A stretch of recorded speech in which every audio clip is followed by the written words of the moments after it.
Hello, my name is Dr. John Abendanza, a member of the Optometric Extension Program Foundation Board of Directors. Welcome to the OEP Archive Podcast. This program was created by OEP to preserve and share important OEP recordings from years past. We hope that you enjoy and learn from these recordings. OEP is the organization that A.M. Skeffington created in 1928 to provide postgraduate continuing education to optometrists. If you would like to learn more about the Optometric Extension Program Foundation, including our journal, Optometry and Visual Performance, the OEP Clinical Curriculum of Courses, the OEP Store, and more, you may visit us at www.oepf.org. Thank you for listening.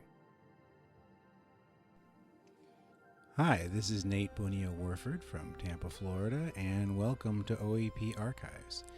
This is a project that I've been intending to do for literally years, and I'm very excited to finally be doing it. In my closet, I have what I consider to be a box of gold, and that gold consists of stacks and stacks of cassette tapes of lectures from optometrists from many years ago. And I do not want those lectures to go to waste. So I'm going to transfer them to digital format and then put them up in the form of a podcast so that everybody can hear them. I want to thank OEP for entrusting these lectures to me so that I can provide them for everyone. I'm going to start with the one recording I have of A.M. Skeffington. I don't know when it was recorded, but it's fascinating to listen to.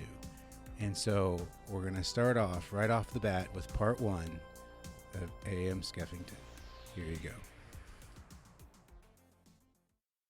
This is A.M. Skeffington talking to the clinical associates of the Optometric Extension Program on a matter very close to my own heart.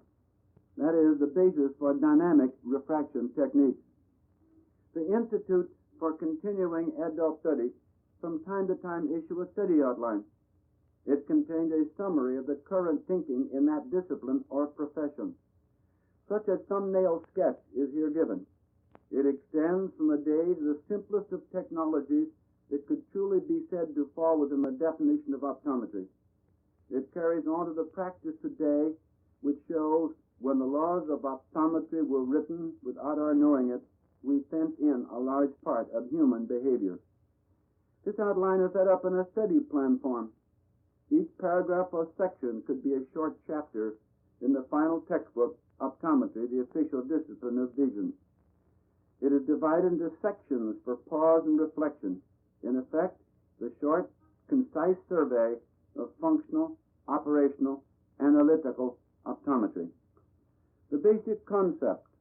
The Optometric Extension Program has always held that all cases for vision care should be sent to the optometrist. It believed that he should be the recognized vision specialist in his community. The visual problem from early childhood to advanced age should be sent to him. Optometry is clinically oriented. That is, optometry is a remedial profession. To be of value to it, vision studies must deal with matters that relate to office practice. The Optometric Extension Program has gathered data from its own and all allied fields. This combined data have done much to promote improved vision care. There's always been a modification of clinical data. The man in practice early found the need to devise a method of modifying the refractive status findings. These were at first pure rule of thumb, arrived at as a result of bitter experience. Some of these rules were, A, when half a diopter or less of hyperopia is shown, give no lenses. When 3/4 of a diopter or more is shown, cut the plus 37/100ths of a diopter for each found. C, with a new patient, a myope, give minus only to 20/30. D, when cylinder with the rule is found, cut by the same proportion as hyperopia. In E, when cylinder is against the rule, cut only half as much. These rules applied only in a certain proportion of cases. Their failure in others led to the accommodative convergence concept of lens modification. There must be a source of procedures. Most of the techniques used in optometry have evolved out of the work with adults. In these adults, the findings were, as a rule, quite stable. Often the lenses based on these stable findings would not be worn. Whether or not the prescription would be worn depended on many other things. These many other things are the basis for this summary. Contributions of other fields. As optometry grew, data obtained from other fields corroborated its data. Events within the profession also increased the knowledge about what lenses the patient would accept. Research in the field of child development brought insight into vision. Gissell, Magnus, Piaget, and many others show that all the processes by which man sees and gets meaning out of this world are learned. The baby is born with the neurological and physiological mechanisms that allow him to get started. From then on, he must learn to increase and expand these skills. From these sources comes the evidence that man must learn to see. As Ronke says, this marvelous skill of seeing shapes, form, and colors is learned. How well this skill is learned, and the manner in which the learning of these processes depart from the optimum are the province of optometry. In the mechanisms of vision, Duke Elder shows that the retina is composed of anatomical quadrants. This provides the neural basis for convergence, but its control has to be learned. Studies by optometrists and others have shown that the very young child has a very large range of accommodation, up to approximately 12 diopters. The infant must learn or evolve control of these skills. The amount of these two functions must be held within workable limits.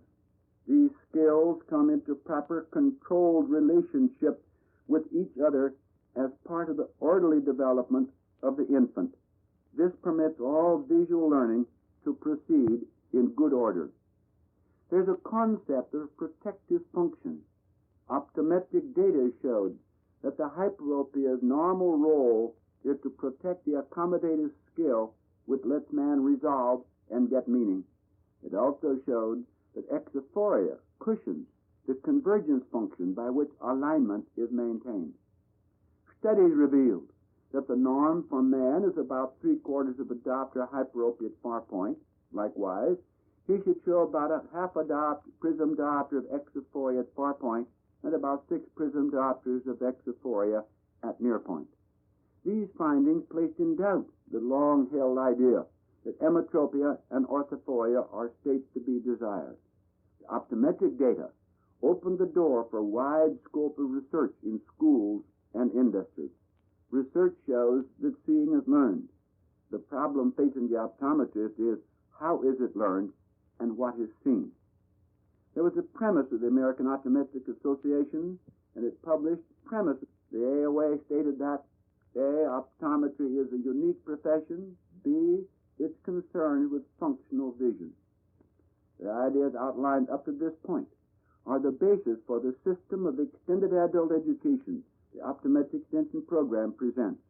Functional vision, a dynamic operation, not limited to the physics optics of the eye itself. The fundamental concept, the concept of a space world. Research in child development shows that vision is developed mainly through the sense of touch. The youngster first learned to perform at near simply because it is near. Far point is an extension of what has been begun at near. The space world consists of at least two spaces. One, near space, within reach of the manipulating hands. And two, far space, beyond the reach of his hands. Near space in lens application. The key role of near space point to the need to emphasize the near space measurements. The idea of eye measuring slowly gave way to more advanced concepts. Data gathered in office practice made it plain that the patient's near point status decides whether he will accept the lens supplied.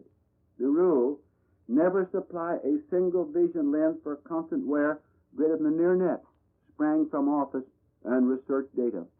Extensive motion pictures of the effect of convex lenses have been made at the Radiological Institute. They support the ideas evolved and applied in practice. Stress and the refractive status. Hans Selye has shown the effects of maintained stress upon the functions and structure of living creatures. Long before he published, the optometric extension program showed that time and stress affect refractive findings. The sequence of syndromes of deterioration of a B-type case was taught and applied in practice. The concept of the role of the effector system was developed by men such as Selye, Sperry, Renshaw, Hebb, Harmon, Halstead, and many others. This verified the teachings of the optometric extension program. It stressed the interrelation between the body's neuromuscular system and the eye's refractive status. Optometry is a growing field. Optometry's interests grow as progress was made in its research and that of allied fields. Problems dealing with vision that had lacked answers could now be solved. The courses of study of the optometric extension program show how these approaches are applied. 4 growing phases of office practice. First, the visual problems are seen in the preschool and early school child. 2, children of school age having visual problems that have been labeled as over-referral cases by non-optometric refractionists. 3, adults whose refractive status is almost the same as the values of the lenses now being worn may have problems. They need the help of the optometrist working in the field of functional vision. And 4, adults may complain of discomfort when their real visual problem is that of early presbyopia. The answers to these problems in the program: 1, the optometric extension program course, Optometric Child Vision Care and Guidance, deal with the first class of cases. 2, the second class of cases, that of the retarded reader. The role of vision in failure to achieve in school is just coming into its own. The optometric extension program, pioneer in this field, will continue to develop it. And 3, the third and fourth classes of trouble are studied in the courses of the optometric extension program. Only the dynamic functional concept can solve these problems. The wisdom of the profession. As progress was made, the need arose for a clearinghouse to gather and disperse information throughout the profession. Everything given out through the optometric extension program for clinical application in the profession goes through such a clearinghouse. The methods taught in the optometric extension program and the language used are the combined work of many optometrists.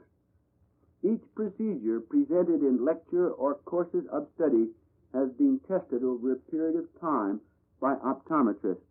This outline has been reviewed by many optometrists before it was released to you. The sequence of findings. It early became clear that the analytical examination findings were psychometric. Psychometric, as used here, mean that the findings result from activity within the person. They are not just measurements of a tacit amount or size. Such findings, to be valid, must be made in a certain sequence. A table of norms is needed with which the findings can be compared.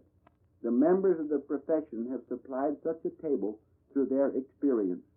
The table of norms of the optometric extension program has stood the test of statistical reliability by the late Dean Petrie of Rochester, by Renshaw, by the late Carr Shepard, and others. The table has been labeled the expected. This was due to the use of minimums. That is, instead of fitting a spread or range of findings, the minimum was used. It facilitated clinical analysis. When the measurements approached or dropped below that amount, stated in the table of expected, it was considered clinically significantly low. The analytical examination used by the optometric extension program studies performance. A rigid mechanistic system, on the other hand, could not permit the dynamics of vision to be understood. For communication in the profession, The analytical examination techniques as evolved by Skeffington and Associates were labeled by their order in an examining sequence. Calling the findings by number saved time and made for easy exchange of data.